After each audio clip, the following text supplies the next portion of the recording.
Maybe we start with the beginning of time. In the mid-80s and early 90s, we all still remember the so-called Four Dragons. Singapore also do not want to be left behind. Started its own journey in the startup, and that sort of beginning of the journey. There were many activities and programs, mostly led by government, of course. There were smaller investment firms, there were traditional founders, maybe call it the Web 1.0 kind of guys, right? They were doing activities. But unfortunately, we were faced with challenges, which is dot-com burst. That created a lot of naysayers, and eventually that put that whole startup ecosystem on the hold. The part where it really started to feel real was around the 2011-2012 period, where you suddenly could feel like, oh wow, okay, there are companies being built, there are legit programs that the government is doing, whether it's funding programs or matching programs or grants, and people were really starting to think, hey, if I get out of school, maybe I should start a company, maybe I should join a startup. It's like one of those things where it's like a gradual out of nowhere, like, oh, no ecosystem, and then suddenly out of nowhere, there's an ecosystem there, right?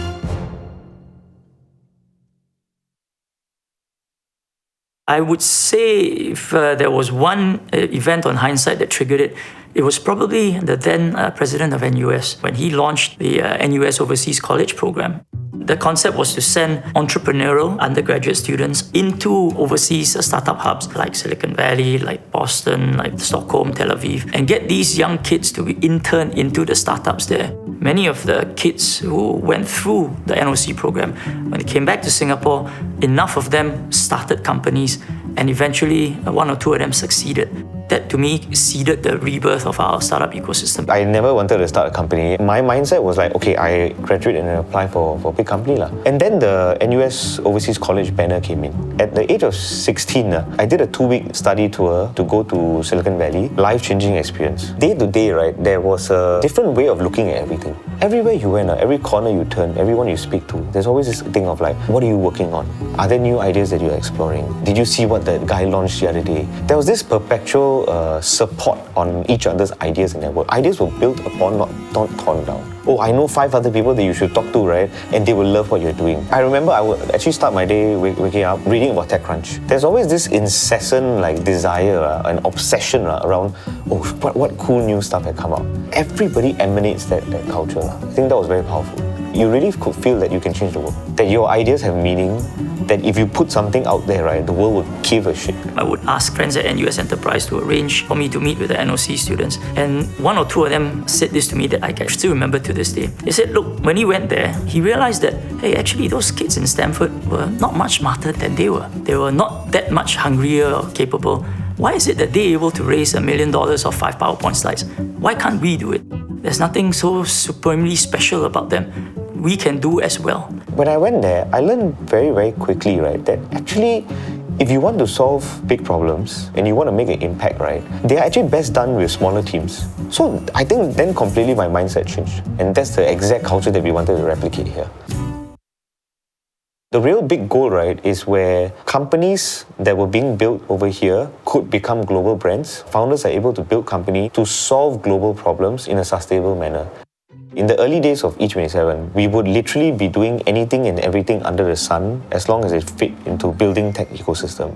The garage back in NUS where we had the incubator, right? We would regularly have drinking sessions, brainstorming sessions. We would stay there over the weekend sometime just to think of ideas or build on ideas. Connecting together was a huge part, a lot of parties and drinking, and anytime anyone remotely connected to Silicon Valley was in town, whether is it a friend or a friend's friend, right? We would blow it up as though some major idol was in town. And then we invite the whole world and then make it like a huge celebration and awe and wonder. We were working with these big companies, your Facebooks, your Googles, the fangs of the day, and the responses were always amazing. We would have maybe 300-400 people participating. These people would sometimes queue up, they would force their way into events, they would sit on the floor, wherever they could, right? They would want to be part of it, right? So I think there was a lot of naivety in that idol worship that we had with Silicon Valley, and part of it, of course, was pumped by us. But there was also that deep, innate, raw excitement and that hope, right, that everything we were doing today would lead to something phenomenal down the road. The biggest challenge is in the early days in Singapore, it's more fashionable to join MNC. Only loser join startup because they can't make it in the MNC. So when you're trying to talk to people, they ask you what you're doing. I studied this company called Mediaring.com. What does it do now? By the time you finish the second sentence, the guy already walked away. This guy's a loser. So can you imagine you go from the Silicon Valley where every day, every night people talking about new ideas, and then next day you come back to a steel mill. You feel like you're traveling back in time 50 years suddenly. There were still more people who doubted that startups could actually become a vehicle for economic growth. We were in the role of the underdogs and trying to convince the powers that be that, the startup ecosystem is emerging. Please give us your support. And by the way, it's not just from government colleagues or Ministry of Finance or anyone. It was also amongst the parents, right? Fellow citizens who were scoffing at a startup business plan that says that they're not going to make money until year 3, year 5, right? I remember meeting people from Silicon Valley who would come over, we have lunch, and then they were like, but there are no VCs, there's no talent, there's not much internet access in these other markets. Southeast Asia is very fragmented. I heard Silicon Valley people say that Singapore as an ecosystem won't make it. But for people within the ecosystem, right, we were always like, but this can be solved. We had a more long-term growth mindset view of this issue. I also realized that if I wanted to live in an environment that has a thriving tech ecosystem, I needed to build the ecosystem myself and work with the stakeholders to do that. You asked what we did to try and change that mindset. I don't think, it's not one or two incidents, right? It's a continuous effort to promote, to market, to identify. We do everything from doing media interviews like this, to highlight successful companies, right? Even down to going one-on-one with parents of potential startup founders. In the early days, the decision on which first-time founder to give our grant to was made by government officials, right? People like me who think we know better. So I remember this one time when my colleagues sent me a memo for approval to these bunch of fresh graduates from NUS who had this idea to come up with a cashback Groupon type of e-commerce platform. And back then I was thinking, how are they going to go up against the giants, right? So I said, no, this is don't waste taxpayers' money. Because that was still the instinct of a government official. But you fast forward a few years, and I remember joining on a visit to Block 71. And then he visited this same company, and proudly framed on their wall was a rejection letter from Spring Singapore, signed by yours truly. And then the founder shared with the minister how that inspired him to prove this silly government official wrong. And then today, these guys are, I think they recently raised several, significant funding rounds, northwards of 100 million, and they're on the way to a unicorn. That to me was one of those aha moments for me, right? It rammed home to me, right, how government officials instinctively should not be the ones to make this sort of high-risk grant allocation.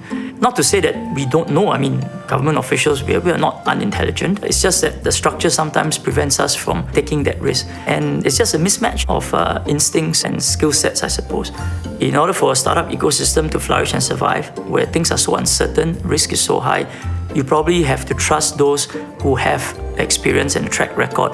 They probably have a better feel for what could potentially be a successful startup than we can. And so that was the change that we made to our grant programs to work with investors, accelerators, incubators with the right track record and the right setup to pick winners for us. As they say, it takes a village to raise a child. In this case, it takes an entire city to raise successful startups. And it takes all this combined effort to help to change mindsets. I think we have done a great job, right, in building our own identity. I think the old school playbook was that every tech ecosystem needed to be like Silicon Valley. But I think if you look at where we are today, everyone has a unique flavor, unique style and positioning to what it is to be a thriving tech ecosystem. I think Singapore's unique flavor and culture is very multifaceted, right? Like it has definitely positioned itself as a trusted ecosystem. If you go out and fundraise and you say you're from Singapore and you're a Singapore-funded company, investors are way more excited and open to giving you capital. It's a trusted place to do business. It's a trusted place to build your company. And it's also a very trusted place to raise capital. And I think not many ecosystems around the world, right, can very confidently say that.